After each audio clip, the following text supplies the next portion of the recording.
Jack Nixon, thanks so much for that. We'll speak to you again shortly. Let's get the view now from Liberal Senator James Paterson. He joins me from our Canberra studio. James Paterson, first of all, let's get to this Banking Royal Commission.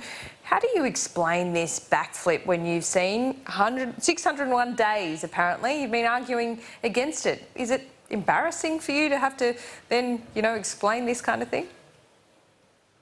Well, the Prime Minister and the Treasurer were, I thought, completely frank about this in their press conference this morning. It's pretty clear that this is not the government's preferred path of action, but it's pretty clear that it's the only path of action that the government can take, because a commission of inquiry or a real commission was going to take place, and if we accept that reality, then the government's taken the very pragmatic view that it should take place in the best possible form and the best possible way, and that's what will happen. So it's a political fix?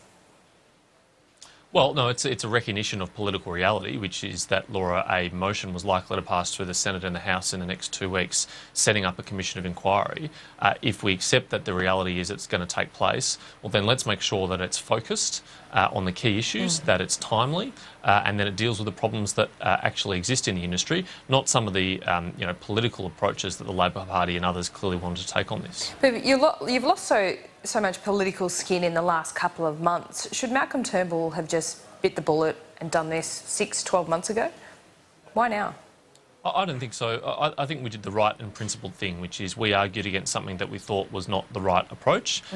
We were completely clear, consistent and honest on that, but we also can't resist political reality either. And when it became apparent that this was going to happen whether we liked it or not, then we took charge of it and made sure that it happened on the right terms. OK, Sam Dastyari now in the Senate, I believe a motion was being moved to come back, to have Sam Dastyari come back at 3 p.m, make a full and detailed explanation to the Senate.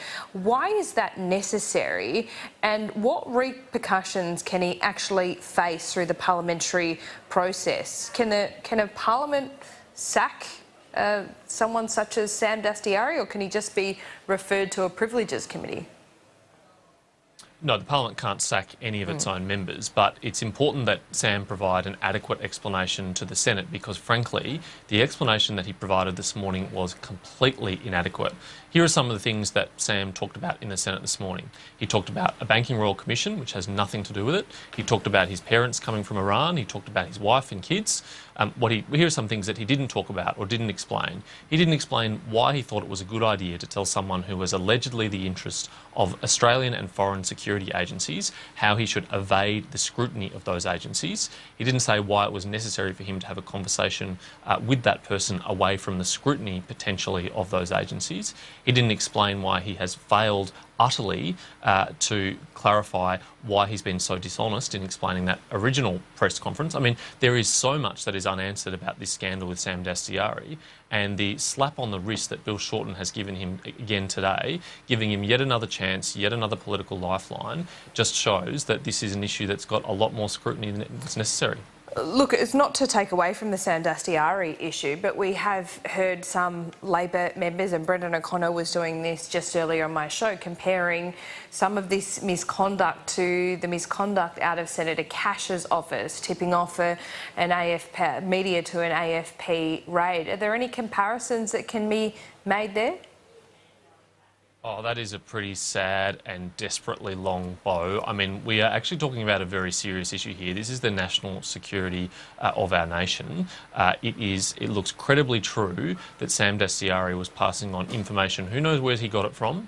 Who knows how he came about it? But passing on information to someone who appeared to be of interest to security agencies about how to evade the scrutiny of those agencies. Should we be concerned, though, about how this kind of information made its way into the hands of the media? On the issue of Senator Cash, I think we should be concerned. Not on the issue of Senator Cash, sorry. No, the issue of Senator Sam Dastyari and how Fairfax got a hold of this information, whether there was government involvement, whether there was a politicisation of our spy agencies. Are you concerned about any of that? Well, there's no evidence to suggest that that's the case, and if there is credible evidence, then I'd be very interested to see it. Okay. But this appears to be the work of media outlets, as they do often, uncovering the truth, which a politician is attempting to hide. Sam Dastyari, for months and months and months, has been trying to cover up and hide the truth about what happened in these events. He's been exposed by the media, and so for people like Brendan O'Connor, who I saw earlier on your show, to try and invent some conspiracy theory about how the truth came out about Sam Dastyari is really an attempt to distract from Sam Dastyari's appalling conduct. Okay, yesterday you did vote yes to the Dean Smith bill in the Senate. It was a unifying moment for Parliament, I thought, but you still have reservations about that bill. Why did you vote yes? Laura, I've been an advocate of same-sex marriage for a long time. I've been on the record for more than 6 years now in favour of same-sex marriage, and so I was looking forward to voting in favour of same-sex marriage in the chamber, as I was proud to vote yes in the survey. It's true that I believe that the protections in Senator Smith's bill do not go far enough, and I am worried that there will be some adverse consequences, but I wasn't going to allow my failure to secure amendments to that bill to stop me from voting for what, as you say, is a very unifying and positive moment for Australia. I hope that the fears that I hold about those adverse consequences are wrong. I hope that they're disproven and that there is no need for us to revisit this issue, but I do fear that we will see some, and I do suspect that the Parliament will have to come back and revisit this issue, and I'll be a very strong advocate of doing so because these are very fundamental individual freedoms that all Australians share and are equally entitled to, and it's not too much to ask that they be protected. Well, you did highlight the point that these protections don't need to be enshrined into this particular change in the Marriage Act. They can be done in other pieces of legislation. Is that what you are demonstrating? Is that after we see Philip Ruddock look at this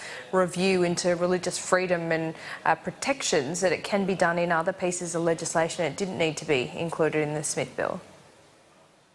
Well, I much prefer it being included in this bill because it's very uncertain what will come out of the Ruddock process, although I welcome that process. What I would say, though, is it's really welcome news today that the Prime Minister is supportive of some of the amendments that Senator Fawcett and I are putting forward, in particular measures to support charities and protect charities, and also to support and protect civil celebrants. So to have that support was very welcome. James Paterson, thanks so much for your time. Thank you, Laura.